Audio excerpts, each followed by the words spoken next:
সুপ্রিয় শিক্ষার্থীবৃন্দ, আসসালামু আলাইকুম। আশা করি তোমরা সকলে ভালো আছো। বিশ্ববিদ্যালয়ের প্ল্যাটফর্মে যুক্তিবিদ্যার ক্লাসে তোমাদের সকলকে আমি স্বাগত জানাচ্ছি। গতকালের ক্লাসের পরে আজকে আবার আমাদের যুক্তিবিদ্যার ক্লাস আমরা শুরু করেছি। তোমরা যারা যুক্তিবিদ্যা ক্লাস করতে বসে পড়েছো অলরেডি তোমাদের মোবাইল সেটের সামনে, তোমরা খাতা কলম নিয়ে বসো এবং ফ্রেন্ডদেরকে একটু জানিয়ে দাও যেন তারা ক্লাসটি শুরু করে ফেলতে পারে। তাহলে তোমাদের সকলকে অভিনন্দন জানিয়ে এবং তোমাদের সাথে সাথে আরো যারা এই ক্লাসটি উপভোগ করছেন তাদের সকলকে অভিনন্দন জানিয়ে আমি ক্লাসটি শুরু করে দিচ্ছি। তোমরা কমেন্টে জানিয়ে দাও কোনো আগের দিনে কোনো প্রবলেম থাকলে সেগুলি সলভ করবো। আমি একটু পরে তোমাদের কমেন্ট দেখে নিচ্ছি কে কোথা থেকে জয়েন করেছো। আর আজকের টপিক আমরা নতুন করে আমরা গতদিন কিন্তু প্রকৃত আরোহ, আমরা কিন্তু আরোহের প্রকারভেদ অধ্যায়টা পড়ছি, তাই না? তো আরোহের যে দুইটি বেসিক প্রকারভেদ ছিল সেই তার একটি অংশ আমরা কিন্তু বুঝে ফেলেছি। একটি হচ্ছে প্রকৃত আরোহ ছিল, আর অপর অংশ ছিল হচ্ছে অপ্রকৃত আরোহ। এই অপ্রকৃত আরোহ অংশটি আজকে আমরা বুঝবো। ওকে, আমরা প্রকৃত আরোহের যে তিনটি প্রকারভেদ ছিল, কি বৈজ্ঞানিক আরোহ ছিল, অবৈজ্ঞানিক আরোহ ছিল এবং সাদৃশ্যানুমান ছিল। তো এই তিনটি কিন্তু আমরা বুঝে ফেলেছি। আচ্ছা, তোমরা আমাকে একটু একটা কোশ্চেনের আনসার দিবে। সেটা হচ্ছে যে সাদৃশ্যানুমানের কার্ভেথ রিড কয়টি শর্তের কথা উল্লেখ করেছেন? কার্ভেথ রিড কয়টি শর্তের কথা উল্লেখ করেছেন? কয়টি শর্তের কথা উল্লেখ, দেখে একটু যাচাই করে নিই তোমাদেরকে, তোমাদের মনে আছে কিনা করেছেন। কয়টি শর্তের কথা উল্লেখ করেছেন কোন ক্ষেত্রে? সাদৃশ্যানুমানের ক্ষেত্রে। ওকে, সাদৃশ্যানুমানের ক্ষেত্রে। একটু না লিখলে তো মুখে বললে হবে না। ওকে, সাদৃশ্যানুমানের ক্ষেত্রে কার্ভেথ রিড কয়টি শর্তের কথা উল্লেখ করেছেন? আমি অপশন যদি দিই, 2টি, 3টি, না 4টি, না 5টি, তোমরা একটু আমাকে আনসারটা করে দাও। আচ্ছা, এটা একটি যাচাই করলাম তোমাদের, দেখি তোমাদের মনে আছে কিনা। কে কে জয়েন করেছো একটু দেখে নিই তাহলে। নোমান আছো, ওয়ালাইকুম আসসালাম। আচ্ছা, ভেরি গুড। লিজা, ওয়ালাইকুম আসসালাম। নিপা আছো, ভেরি গুড। সকলে আছো, সকলের জন্য শান্তি কামনা করছি। নিপা দেবেন্দ্র কলেজ থেকে। পলাশ অলরেডি জয়েন করেছো, ভেরি গুড। আচ্ছা, ওকে, তাহলে তোমরা আনসার করা শুরু করো। লিজা আনসার করে ফেলেছে অলরেডি 3টি, পলাশ 3টি আনসার করে ফেলেছে, ভেরি গুড। আচ্ছা, তাহলে তোমরা মনে আছে তোমাদের নিশ্চয়ই, তার মানে বুঝতে পারছি আগের দিনের পড়া, তাই না? আচ্ছা, আগের দিনে কারো কোনো প্রবলেম তো তোমরা বলেছিলে ক্লাস শেষে যে না, কারো কোনো প্রবলেম নাই, এ পর্যন্ত আমরা বুঝতে পেরেছি সকলে। তাহলে প্রকৃত আরোহ আমরা বলেছিলাম যে আরোহে কোনো একটি আরোহ অনুমানে আরোহমূলক লম্ফ উপস্থিত থাকলে সেটি হচ্ছে প্রকৃত আরোহ, এবং যেগুলির উপস্থিত ছিল সেই 3 প্রকার আমরা পড়ে ফেলেছি। আজ আমরা পড়তে যাচ্ছি অপ্রকৃত আরোহ, যেখানে আরোহমূলক লম্ফ অনুপস্থিত। আরোহমূলক লম্ফ অনুপস্থিত। তাহলে এই কথাটি দ্বারাই তোমরা কিন্তু আইডিয়া করতে পারছো যে এটি কেমন ধরনের অনুমান হবে, তাই না? কারণ যেখানে কোনো আরোহমূলক লম্ফ নেই, তার মানে তুমি সবগুলো দৃষ্টান্তই সাধারণত তোমার কি হবে, চেক করার মতো হবে। আমরা আরোহমূলক লাভ দিচ্ছিলাম কখন? যখন অল্প কয়েকটি দৃষ্টান্ত, 2টি, 4টি, 5টি দৃষ্টান্ত দেখে ওই শ্রেণীর সকলের উপরে সেই সিদ্ধান্তটি আরোপ করছিলাম, সকল মানুষের উপর আরোপ করছিলাম, 5টা মানুষ দেখে বা 5 লাখ মানুষ দেখে। কিন্তু অপ্রকৃত আরোহ যেহেতু ওই লাভটা দেওয়ার কোনো জায়গা নাই, তার মানে এখানে সবগুলো দৃষ্টান্তই যাচাই বাছাই করা হবে। ব্যাপারটা অনেকটা এমন, তাই না? ইয়েস। অপ্রকৃত আরোহের প্রথম প্রকারভেদ আমরা যদি এদিকে এনে প্রকারভেদগুলোকে লিখি, তাহলে প্রথম যেটি আছে সেটিকে আমরা বলি পূর্ণাঙ্গ আরোহ। পূর্ণাঙ্গ আরোহ। তো এই পূর্ণাঙ্গ আরোহের আরেকটা নাম আমরা শিখব, সেটি হচ্ছে পূর্ণ গণনামূলক আরোহ। ওকে, সো এই নামটি দেওয়ার কারণটা কি সেটা আমরা এর ধরনটা দেখলেই বুঝতে পারবো। ওই যে গতদিন বলেছিলাম যে তোমার বাসায় আম এনেছে তোমার বাবা, 20টি কি 50টি আম এনেছে, 50টি আমের 50টি তুমি খেয়ে ফেলেছো। তাহলে 50টি আম খাওয়ার পরে তুমি বলছো যে এই আব্বু যে আম এনেছে বা সকল আমগুলি হয় মিষ্টি, তাই না? বা এই ঝুড়ির সকল আমগুলি হয় মিষ্টি। তাহলে তুমি 1টি 2টি 3টি 50টি আম, 50 নম্বর, তুমি যদি নম্বর বলো, 3 নম্বর আমটা খেয়েছো, 2 নম্বর আমটি খেয়েছো, 49 নম্বরটিও তুমি খেয়েছো। খেয়ে তুমি বলছে যে অতএব সকল আম হয় মিষ্টি। সকল আম বলতে বলা হচ্ছে যে ওই ঝুড়ির সকল আম, ওকে, আর তোমার যেটা এনেছে, তাই না, ঝুড়িটির সকল আম হয় মিষ্টি।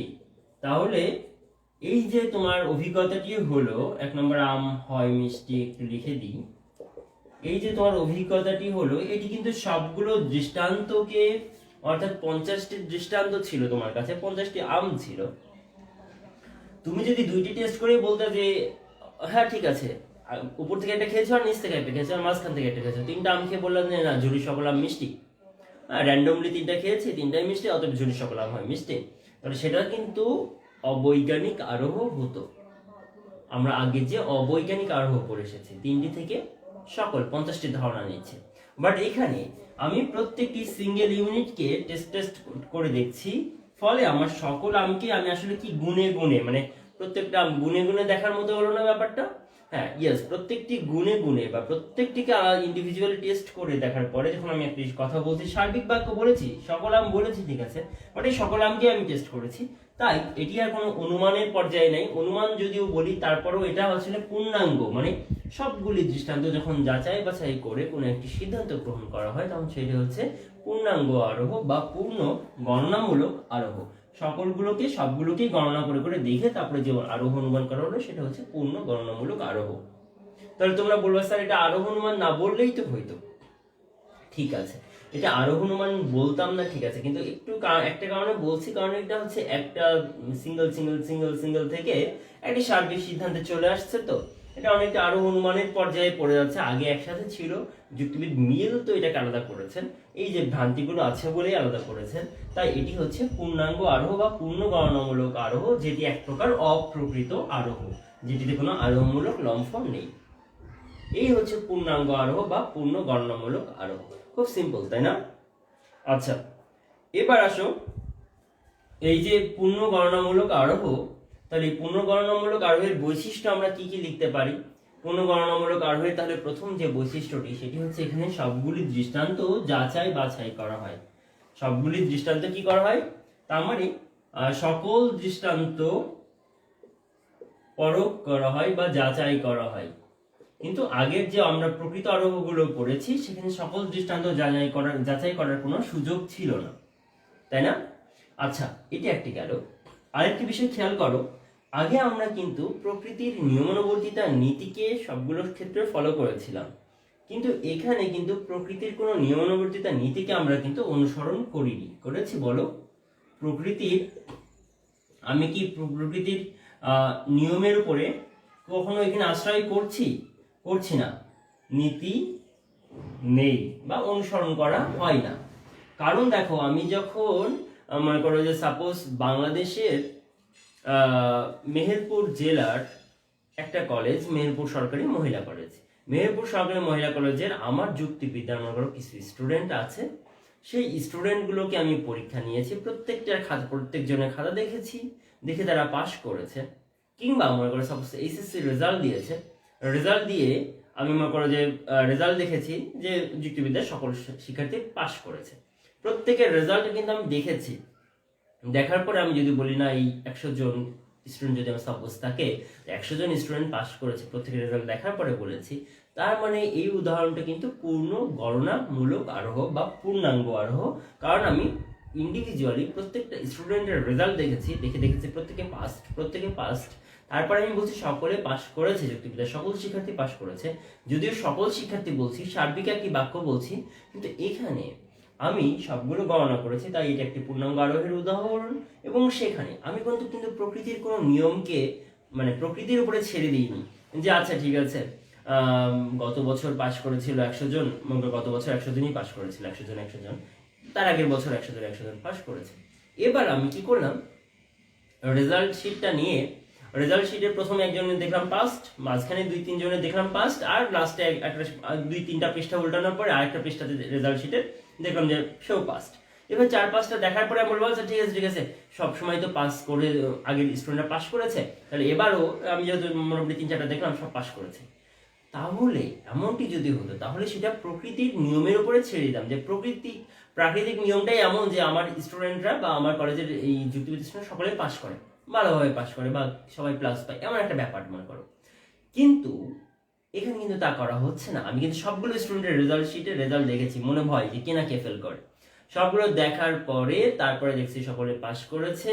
তার মানে আমি প্রকৃতির উপরে ছেড়ে যাইনি যে প্রকৃতির নিয়মে এটা তো হবেই পাস করবেই, এমন ভাবে আমি ছেড়ে দিইনি। দ্যাট মিনস এখানে প্রকৃতির নিয়মানুবর্তিতার নীতিটি উপস্থিত নেই, এখানে আমি নিজে গুনে গুনে দেখেছি। আর একটা বিষয় হচ্ছে কার্যকারণ সম্পর্ক তো নেই, এটা তো আর বলার অপেক্ষা রাখে না, নাকি? আমি যেহেতু সবগুলো অভিজ্ঞতার মাধ্যমে সবগুলো টেস্ট করে করে দেখছি, সবগুলোকেই আমি যাচাই করছি, তো সেখানে কার্যকারণ সম্পর্কের উপস্থিতি নেই, কার্যকারণ সম্পর্কটাও নেই। অর্থাৎ এখানে এই দুইটি নিয়মই, প্রকৃতির নিয়মানুবর্তিতা নীতি এবং কার্যকারণ সম্পর্কের কোনো নীতিটি এখানে অনুসরণ করা হয় না অপ্রকৃত আরোহে। আচ্ছা, আরোহমূলক লম্ফের ক্ষেত্রে এই লম্ফ অনুপস্থিত এবং অপ্রকৃত আরোহের ক্ষেত্রে একটি উদাহরণ আমরা বলছি পূর্ণাঙ্গ আরোহ, সেই পূর্ণাঙ্গ আরোহে এগুলি মেনে চলা হয় না। তবে আগের বৈজ্ঞানিক আরোহের সাথে এখানে একটা বিষয় মিল থাকবে, সেটি হচ্ছে এর সিদ্ধান্তটি নিশ্চিত হবে। সিদ্ধান্তটি কি এমন হবে? নিশ্চিত হবে। নিশ্চিত তো হতেই হবে, কারণ তোমার বাসায় মনে করো একটা মুরগিতে ডিম পেড়েছে 10টা মুরগির ডিমেই মুরগি তাওয়া দিয়েছে, এই তাওয়া দিয়ে 10টাই হচ্ছে বাচ্চা উঠেছে। মুরগির ডিমে তা দেওয়া বলা হয় নাকি, আমরা আমাদের আঞ্চলিক ভাষায় তাওয়া বলি। আচ্ছা, তা দিয়ে 10টা মুরগি তুমি বাচ্চা নিয়ে বের হচ্ছে, তখন দেখলা যে 10টা গুনে গুনে দেখলা 10টা বাচ্চা উঠেছে 10টা ডিম থেকে। তাহলে তোমার এটা হচ্ছে যে নিশ্চিত তুমি সিদ্ধান্ত দিচ্ছ না যে 10টা সকল ডিম থেকেই বাচ্চা হয়েছে। ইয়েস, সকল ডিম থেকে বাচ্চা হচ্ছে এই কথাটা নিশ্চিত, এটা তো মানে সম্ভাবনার কোনো কিছু নাই, নাকি? সো সিদ্ধান্তটি হচ্ছে নিশ্চিত হয়েছে। তাহলে আমরা শুধুমাত্র এই পূর্ণাঙ্গ আরোহের ক্ষেত্রে তোমরা এখনই এই বৈশিষ্ট্যটা একটু ভালো করে শিখে রাখো, সিদ্ধান্তের ব্যাপারটি, যে অপ্রকৃত আরোহের যতগুলি প্রকারভেদ রয়েছে, 3টি রয়েছে, এই 3টিরই সিদ্ধান্ত নিশ্চিত। এটি নিয়ে খুব ঝামেলা বাঁধে এবং পরীক্ষায় প্রায় এমসিকিউ এ আসে যে কোনটির সিদ্ধান্ত কেমন। তো সেক্ষেত্রে আমরা খুব ইজিলি মনে রাখবো যে অপ্রকৃত আরোহ যেগুলি রয়েছে পূর্ণাঙ্গ, ঘটনা সংযোজন এবং যুক্তি সাম্যমূলক আরোহ, পরে দুইটি নিয়ে আলোচনা করছি, এই 3টির সবই অপ্রকৃত আরোহ এবং সবগুলির সিদ্ধান্ত নিশ্চিত হবে। আর প্রকৃত আরোহে আমরা একটি মাত্র নিশ্চিত সিদ্ধান্ত পেয়েছি, কোনটিতে বলো তো? আমাকে একটু আনসার লিখে দাও। প্রকৃত আরোহে 3 প্রকার আরোহ পড়েছি আমরা, প্রকৃত, বৈজ্ঞানিক, অবৈজ্ঞানিক, সাদৃশ্যানুমান। এই 3 প্রকার আরোহের মধ্যে কোন প্রকার আরোহের সিদ্ধান্তটা নিশ্চিত ছিল? আমাকে একটু লিখে দিবে আনসারে। ওকে, এই কমেন্ট বক্সে একটু লিখে জানাও। ওকে, আচ্ছা, এরপরে আসো তাহলে সিদ্ধান্ত নিশ্চিত হলো। ওকে, এরপরে তাহলে আমরা এই যে বেসিক বৈশিষ্ট্য কিন্তু আমরা পূর্ণাঙ্গ আরোহের ক্ষেত্রে পেলাম। তাই পূর্ণাঙ্গ আরোহকে আমরা পূর্ণ গণনা, সবগুলো দৃষ্টান্ত যাচাই করা হয়, মানে সবগুলো দৃষ্টান্ত গণনা করে দেখা হয়। এগুলো হচ্ছে এখানে আরো তুমি এই অপ্রকৃত আরোহের যে বেসিক বৈশিষ্ট্য সেটিও তুমি পূর্ণাঙ্গ আরোহে এনে লিখতে পারো, যে এখানে আরোহমূলক লম্ফ অনুপস্থিত, এটা তুমি তো বুঝোই, যেহেতু অপ্রকৃত আরোহ, সেটাও তুমি এখানে বৈশিষ্ট্য হিসেবে লিখতে পারো, তাই না? তারপরে এখানে সিদ্ধান্তটি সার্বিক, সেটা লিখতে পারো বৈশিষ্ট্য। সিদ্ধান্ত তো সার্বিক, দেখতেই পাচ্ছ সবসময় সার্বিক সিদ্ধান্ত নেওয়া হচ্ছে, সকল সিদ্ধান্ত সার্বিক, এটা বৈশিষ্ট্যটি লিখতে পারো। এভাবে 5-6টি বৈশিষ্ট্য, তোমরা গুরুত্বপূর্ণ বৈশিষ্ট্যগুলি শিখে রাখবে। এখানে একটি কোশ্চেন আসতে পারে, সবসময় এই যত প্রকার আরোহগুলো রয়েছে সবগুলোর সাথে সাধারণত বৈজ্ঞানিক আরোহের একটি তুলনা তোমাদের আসে, প্রায় আসে। বৈজ্ঞানিক আরোহের সাথে পূর্ণাঙ্গ আরোহের সাদৃশ্য বৈসাদৃশ্য আলোচনা করো। সো বৈজ্ঞানিক আরোহের বৈশিষ্ট্য তো তোমরা পড়েছো, সেখানে তার বৈজ্ঞানিক আরোহের বৈশিষ্ট্যগুলো তোমাদের মনে আছে। সেটি প্রকৃত আরোহ ছিল, আরোহমূলক লম্ফ উপস্থিত ছিল, বিশেষ থেকে সার্বিক আসা হচ্ছিল, সিদ্ধান্তটা নিশ্চিত ছিল, তাই না? আরো প্রকৃতির নিয়মিত নীতি ছিল, কার্যকর নিয়ম ছিল। ওই একই বৈশিষ্ট্যের সাথে তোমরা সবগুলো সিঙ্গেল যেমন এর বৈশিষ্ট্যগুলো পড়লা, এর থেকে যেগুলো মিল আছে সেগুলো সাদৃশ্যের জায়গায় লিখবে, যেগুলো অমিল আছে সেগুলি তোমরা বৈসাদৃশ্যের জায়গায় লিখবে। একদম খুব ইজি হয়ে যাবে ব্যাপারটা। তো তোমার ফার্স্ট কাজ হবে, প্রথম যে প্রকারটা পাচ্ছ তুমি পূর্ণাঙ্গ আরোহের বেসিক 5-6-7টা বৈশিষ্ট্য তুমি লিখে নিবে শর্টে, আমি যেভাবে লিখছি, লিখে নিয়ে তুমি বৈজ্ঞানিক আরোহেরটা মুখস্থ করবে আলাদাভাবে করে, দুইটির সাথে তুলনা করে তুমি যেগুলো কমন রয়েছে, মিল রয়েছে, সেগুলো সাদৃশ্যের জায়গায় লিখবে, যেগুলো বৈসাদৃশ্যের জায়গায় রয়েছে সেগুলো বৈসাদৃশ্যের জায়গায় লিখবে। ওকে, এগুলো নোট করে ফেলতে হবে এখনই। আচ্ছা, এরপরে যেটা আসছি সেটি হচ্ছে সেকেন্ড পূর্ণাঙ্গ আরোহের পরেরটির নাম হচ্ছে, পরেরটি বলতে সিরিয়ালই নাই, যেগুলো তুমি আগে পরে বলতে পারো, কিন্তু আরেকটি প্রকারের নাম হচ্ছে যুক্তি সাম্যমূলক আরোহ। ওকে, যুক্তি সাম্য। আচ্ছা, এটা আমি শেষে শেখাই, আগে ঘটনা সংযোজনটা শেখাই, এটা আগেটার মতোই অনেকটা। ঘটনা সংযোজন। ওকে,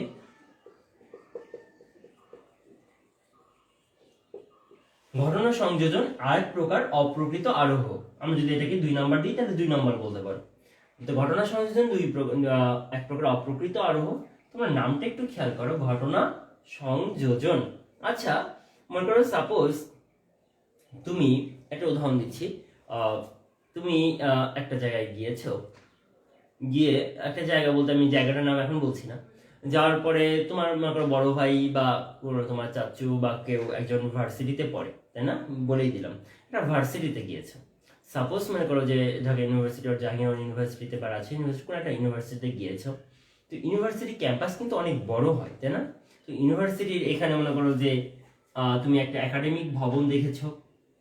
এখানে একটা একাডেমিক ভবন দেখেছো, এখানে আরেকটি একাডেমিক ভবন দেখেছো, সাপোজ এখানে তুমি আরেকটি একাডেমিক ভবন দেখেছো, নাকি? তুমি যাই হোক, হলো একটা একাডেমিক ভবন হলো, এখানে একটা একাডেমিক ভবন দেখেছো।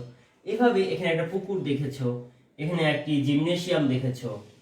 এভাবে ঘুরলা বেশ অনেক জায়গা জুড়ে, অনেক কিছু দেখেছো। বা তুমি ভার্সিটিতে পড়ছো, তোমার এক মনে করো যে চাচা তোমার ভার্সিটিতে বেড়াতে গিয়েছে, গ্রামের চাচা বেড়াতে গিয়েছে, কোনো একটা কাজে গিয়েছে, গিয়ে মনে করো ভার্সিটি তুমি বিভিন্ন অংশ দেখাচ্ছ, জিমনেশিয়ামে বেড়াতে নিয়ে গিয়েছো, তোমার কোথায় পড়াশোনা করো একাডেমিক ভবনে নিয়ে গেছো, তোমার হলে নিয়ে গেছো, তোমার থাকার হলে আবাসিক হলে নিয়ে গিয়েছো, হ্যাঁ, তারপরে কোনো একটা রেস্টুরেন্টে গিয়েছো। এই সব ঘোরার পরে অনেক ঘুরে ঘুরে ঘুরে সব দেখাইছো সারাদিন পরে। দেখানোর পরে তোমার চাচা সন্ধ্যাবেলা বাড়িতে এসে বলছে, তোমাকে বলছে, আচ্ছা বাপ, সবই তো বুঝলাম, কিন্তু তোমার ভার্সিটি তুমি পড়ো কোথায়, তোমার মানে তোমার ভার্সিটিটা কোনটা? কারণ তুমি কি হাসবা না বলো? কারণ তুমি সারাদিন তাকে কিন্তু তোমার ভার্সিটিটাই দেখিয়েছো। কোনোটা হচ্ছে তোমার হচ্ছে যে আর্টস বিল্ডিং, কোনোটা তোমার ভার্সিটির হল, কোনোটা জিমনেশিয়াম, কোনোটা মনে করো যে কোনো একটা রিক্রিয়েশনের প্লেস, কোনো একটা পার্ক দেখেছো, কোনো এভাবে নানা কিছু দেখিয়েছো তুমি। দেখানোর পরে দিন শেষে এসে তোমার চাচা তোমাকে বলছে যে বাবা ভার্সিটিটা কোথায়, তোমার তাহলে বিশ্ববিদ্যালয়টা কোথায়, তুমি যে পড়ো জাহাঙ্গীরনগর ইউনিভার্সিটিতে বা ঢাকা ইউনিভার্সিটিতে, এটা কোথায়? তো তুমি বললা তখন কি যে চাচা এই সকল জিনিসটাই, এই যতদিন সারাদিন দেখিয়েছি সবটা মিলাই এটাই হচ্ছে আমার জাহাঙ্গীরনগর ইউনিভার্সিটি, এটাই হচ্ছে আমার ঢাকা ইউনিভার্সিটি, তো টোটালটা মিলাই হচ্ছে আমার ইউনিভার্সিটি, এই যে টোটালটা মিলাই আমার বিশ্ববিদ্যালয়, এটা বললা, এটাই হচ্ছে ঘটনা সংযোজন করে তুমি একটি সার্বিক ধারণার মাধ্যমে প্রকাশ করলা। তোমার চাচার কাছে এটা একটা আলাদা জিনিস, জিমনেশিয়াম এটা একটা আলাদা বিষয়, এটা একটা আলাদা বিষয়, এটা একটা, হ্যাঁ সেগুলো আলাদা আলাদা বিষয়, ঠিক আছে, বাট এই টোটাল ক্যাম্পাস এরিয়াটা টোটালটা মিলাই তো একটা ক্যাম্পাস বা বিশ্ববিদ্যালয়, তাহলে এই টোটালটা মিলাই হচ্ছে বিশ্ববিদ্যালয়, নাকি? সো এই টোটালটা মিলাই যে তুমি বিশ্ববিদ্যালয় নামক একটি মাত্র শব্দ বা প্রত্যয়ের সাহায্যে, টার্মের সাহায্যে, ইউনিভার্সিটি নামক এই টার্মটির সাহায্যে তুমি টোটাল এই কনসেপ্টগুলোকে, সবগুলো কনসেপ্টকে একত্রিত করে একসাথে প্রকাশ করতে পারলে, এই কনসেপ্ট প্রকাশকারী শব্দটি, এই যে প্রকাশ করার প্রক্রিয়াটিকে বলা হচ্ছে ঘটনা সংযোজন। ঘটনা সংযোজন অর্থাৎ বিভিন্ন ঘটনাগুলোকে একত্রিত করে যখন বিচ্ছিন্ন অনেক ঘটনাকে বা বিষয়কে বা বস্তুকে একত্রিত করে একটি সার্বিক ধারণা, সার্বিক কেন বলছি, কারণ এর মধ্যে সবকিছু রয়েছে, এটি সার্বিক, এর মধ্যে সবকিছু রয়েছে, যখন বিচ্ছিন্ন কিছু ঘটনা, বস্তু বা বিষয়কে একটি সার্বিক ধারণার মাধ্যমে প্রকাশ করা হয়, তখন সেটিই হচ্ছে ঘটনা সংযোজন। তো সেই অনুমান প্রক্রিয়া, এটি অনুমান না অ্যাকচুয়ালি, এটি হচ্ছে একটি ধারণাকে, অনেকগুলি ধারণাকে একটি ধারণার মধ্যে প্রকাশ। যদিও আমরা এই অপ্রকৃত আরোহকে কোনোটাকেই তুমি অনুমান বলতে পারবে না, মনে হবে যে এটা অনুমান না, তো এটা সব গুনে গুনে, ওই যে ফার্স্টেই বলেছি, এখানে আসলে লাফ নাই, কোনো কোনো আরোহমূলক লম্ফ নাই, সবগুলোই তোমার আগেটা পূর্ণাঙ্গ আরোহে আমরা গুনে খেয়েছি, এখানে সবগুলোই দেখেছি, দেখে আমি তারপরে এটা বলছি যে এটি বিশ্ববিদ্যালয়। তার মানে এখানে আরোহমূলক লম্ফ নাই বলে যেটি অপ্রকৃত আরোহ। যাই হোক না কেন, বারবার একই কথা বলছি। এখন কথা যেটা মূল কথা সেটা হচ্ছে ঘটনা সংযোজনটা কি। ঘটনা সংযোজন হচ্ছে বিচ্ছিন্ন কিছু ঘটনা বা বস্তু বা বিষয়কে একত্রিত করে একটি একক ধারণার মাধ্যমে বা সার্বিক একক ধারণার মাধ্যমে প্রকাশ করার যে প্রক্রিয়া, তাই হচ্ছে ঘটনা সংযোজন। ঠিক আছে, আশা করি তোমরা বুঝতে পেরেছো এই উদাহরণটি। আচ্ছা, তোমরা গ্রুপে অনেকে অনেক কথা বলছো, প্লিজ তোমরা গ্রুপে হচ্ছে যে যদি বাইরের কেউ থাকে, আমি কিন্তু তাকে হচ্ছে যে এখান থেকে আমি ইয়ে করব, ডিলিট করে দেবো তাকে, এবং তাকে আমি এন্ট্রি করতে দিব না ক্লাসে। আর তুমি যদি বাইরে কোনো স্টুডেন্ট থেকে থাকো তাহলে প্লিজ এখান থেকে লিভ করো, ওকে, ক্লাস থেকে। আর আমার স্টুডেন্টদের কাছে বলবো, তোমরা বাইরের কোনো কমেন্টে তোমরা জড়িয়ে পড়বে না, হয়তো তর্কাতর্কি করবে না, এটা তোমার কাছে রিকোয়েস্ট থাকবে। তো যাই হোক, আমরা ঘটনা সংযোজন করছিলাম, আশা করি এই পর্যন্ত তোমরা বুঝতে পেরেছো সকলে। তোমরা সকলে বুঝতে পারলে আমাকে একটু কমেন্টে জানাও যে বুঝতে পেরেছো কিনা, ওকে। আচ্ছা, আর পলাশ দেখি আগের আনসারটা করেছো, বৈজ্ঞানিক আরোহের সিদ্ধান্ত নিশ্চিত, ভেরি গুড। আর কেউ আনসার করতে পেরেছো কিনা? ওকে, তোমরা আর কেউ আনসার করতে পারোনি, পলাশ আনসারটা করতে পেরেছো। আর যারা আনসার করতে পারোনি, কেন পারোনি আমি জানি না, তোমরা তো বোঝার কথা যে বৈজ্ঞানিক আরোহের সিদ্ধান্তটাই একমাত্র নিশ্চিত ছিল। আচ্ছা, নেক্সট যেটা হচ্ছে যে আমরা আরেকটি কোশ্চেন করব, আরেকটি টপিক আমরা পড়বো আজকে, সেটি হচ্ছে আমরা যুক্তি সাম্যমূলক আরোহের কথা বললাম। লাস্ট আমরা যেটা করবো সেটি প্রকারভেদের দুইটি আমরা পড়ে ফেলেছি। সেকেন্ড লাস্টটি হচ্ছে যুক্তি সাম্যমূলক আরোহ, যুক্তি সাম্যমূলক আরোহ, ওকে ওকে, যুক্তি সাম্যমূলক আরোহ। দেখো, যুক্তি সাম্যমূলক আরোহ বলতে আমরা কি বুঝি, এটা একটু খুব সিম্পলি বুঝাই, যেটি হচ্ছে যুক্তি। আমরা একটু শব্দগুলোকে ভেঙে ফেলি, যুক্তি, যুক্তি আর সাম্য, তাই না? সাম্য। আচ্ছা, একটি যুক্তি দিলাম, এই যুক্তিতে সমান সমান বলে আমি একটা কথা বললাম, তাহলে এই যুক্তিতে খাটে এমন অন্য সকল দৃষ্টান্তের ক্ষেত্রে আমি আবার একই যুক্তি দিলে একই যুক্তিতে আমি পরেও গিয়ে সে একই ফলাফল পাবো, এই যে অনুমানটা, অর্থাৎ আমি একই যুক্তিতে, যেটা কমন উদাহরণ, যে কোনো আমরা জ্যামিতির ক্ষেত্রে এই নিয়মটি সবচেয়ে বেশি প্রযোজ্য হয়, যুক্তিবিদ মিলও এটি স্বীকার করেছেন। তো জ্যামিতির উদাহরণ কি? ত্রিভুজের তিন কোণের সমষ্টি 180 ডিগ্রি, তাই না? ত্রিভুজের তিন কোণের সমষ্টি 180 ডিগ্রি, এটা একটি যুক্তি। তাহলে ত্রিভুজের তিনটি কোণ যোগ করলে আমরা 180 ডিগ্রি পাই। এই যুক্তিটি সেটি একটি ছোট একটি ত্রিভুজ আঁকাইলাম, মনে করো সাপোজ এমন কোন একটি সমকোণী ত্রিভুজ আঁকাইলাম, কোন একটা সূক্ষ্মকোণী ত্রিভুজ আঁকাইলাম, কোন একটি স্থূলকোণী ত্রিভুজ আঁকালাম। যেই ধরনের ত্রিভুজ আঁকাই না কেন, যত ছোট আর যত বড়, পিরামিডের মতো বড় ত্রিভুজ আঁকাইলাম, একটা পার্শ্ব নিলাম, যত বড়ই করি না কেন, সবগুলি তিনটি কোণ সংযোগ করলে আমরা 180 ডিগ্রি পাচ্ছি। এই যে তিনটি কোণের সমষ্টি 180 ডিগ্রি হচ্ছে, দ্যাট মিনস এই একটি যুক্তির ভিত্তিতে যে ফলাফলটা পেয়েছিলাম 180 ডিগ্রি, সেই যুক্তির ভিত্তিতে আমরা যে কোনো ক্ষেত্রে যদি প্রয়োগ করি তাহলে সেক্ষেত্রে একই ফলাফল পাবো। এই অনুমান করার প্রক্রিয়াটিকে বলা হচ্ছে যুক্তি সাম্যমূলক আরোহ, অর্থাৎ একটি যুক্তির উপর ভিত্তি করে, যুক্তির উপর সাম্য করে আমরা যে ফলাফলটা পাই সবসময় একই ধরনের ফলাফল পাবো, সেটি হচ্ছে যুক্তি সাম্যমূলক আরোহ। এবং এটাকে যুক্তিবিদ মিল জ্যামিতিক আরোহ বলেছেন। জ্যামিতিক আরোহ, কারণ জ্যামিতিতে এই আরোহ অনুমানটি সবচেয়ে বেশি প্রয়োগ হয় এবং এটির প্রয়োগ দেখা যায়, তাই যুক্তি সাম্যমূলক আরোহকে তিনি জ্যামিতিক আরোহ বলেছেন। তাহলে আমরা অপ্রকৃত আরোহের তিনটি উদাহরণ কিন্তু বুঝতে পারছি আশা করি। একটি হচ্ছে পূর্ণাঙ্গ, ঘটনা সংযোজন পড়েছি, আর যুক্তি সাম্যমূলক আরোহ। আচ্ছা, এবার একটু আসি ঘটনা সংযোজন আরোহের বৈশিষ্ট্যগুলো আমরা বলি নাই, তোমাকে হয়তো বা স্কিপ করছি। দেখো, ঘটনা সংযোজনের যে বৈশিষ্ট্যগুলি ছিল সেগুলো একই বৈশিষ্ট্য, সেখানে আরোহমূলক লম্ফ উপস্থিত নেই, তুমি জানো সেটা এক প্রকার অপ্রকৃত আরোহ। সেখানেও সিদ্ধান্তটি নিশ্চিত, কারণ আমি অপ্রকৃত আরোহ মানেই তার সিদ্ধান্ত নিশ্চিত বলেছি। তার মানে এই যে যুক্তি সাম্যমূলক আরোহ কিংবা ঘটনা সংযোজন, সবগুলিরই সিদ্ধান্ত কি হবে? নিশ্চিত হবে।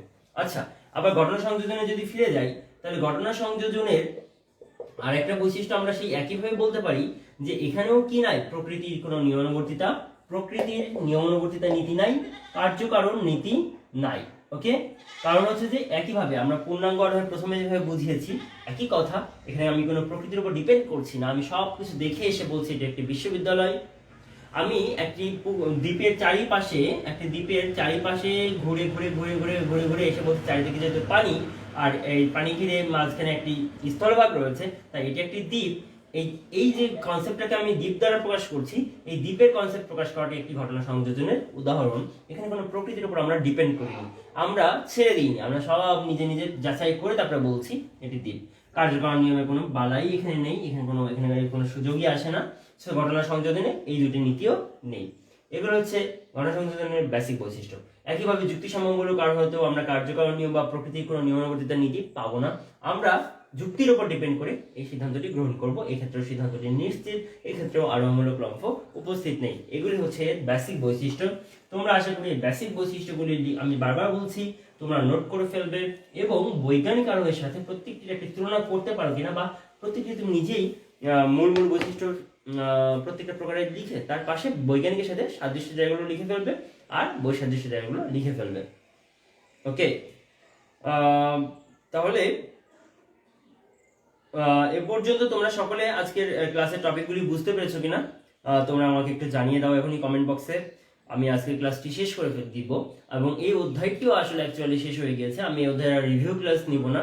তোমরা যদি কোনো টপিক বুঝতে না পারো আমি নেক্সট ক্লাসে তোমাদের এই টপিকের প্রবলেমগুলো দেখিয়ে দিব। সো তোমরা এ পর্যন্ত আমাকে জানিয়ে দাও যে কেউ কোনো কিছু বুঝতে পারছো কিনা। ওকে, তাহলে পলাশ লিখেছো বুঝতে পেরেছো, ওকে ভেরি গুড। লিখছো বুঝতে পারছো, ভেরি গুড। ওকে, তাহলে আমরা আরেকটি বিষয় হচ্ছে যে আমরা আগামী দিনের ক্লাস, আগামী সপ্তাহের ক্লাসে আমরা নতুন একটি চ্যাপ্টারে যাব এবং সেটি হচ্ছে দ্বিতীয় পত্রেরই চতুর্থ অধ্যায় পড়ে ফেলবো আমরা। খুব দ্রুত হয়ে যাবে ইনশাল্লাহ। সো তোমাদের সাথে আবার দেখা হবে। তোমরা আমার জন্য দোয়া করবে, তোমরা ভালো থাকবে এবং যা করতে বলছি বারবার রিকোয়েস্ট করছি যেগুলো করতে সেগুলো করবে। ঠিক আছে, নোটটা করাটা খুব জরুরি। তোমাদের জন্য শুভকামনা রইল, আমার জন্য তোমরা দোয়া করবে। আল্লাহ হাফেজ।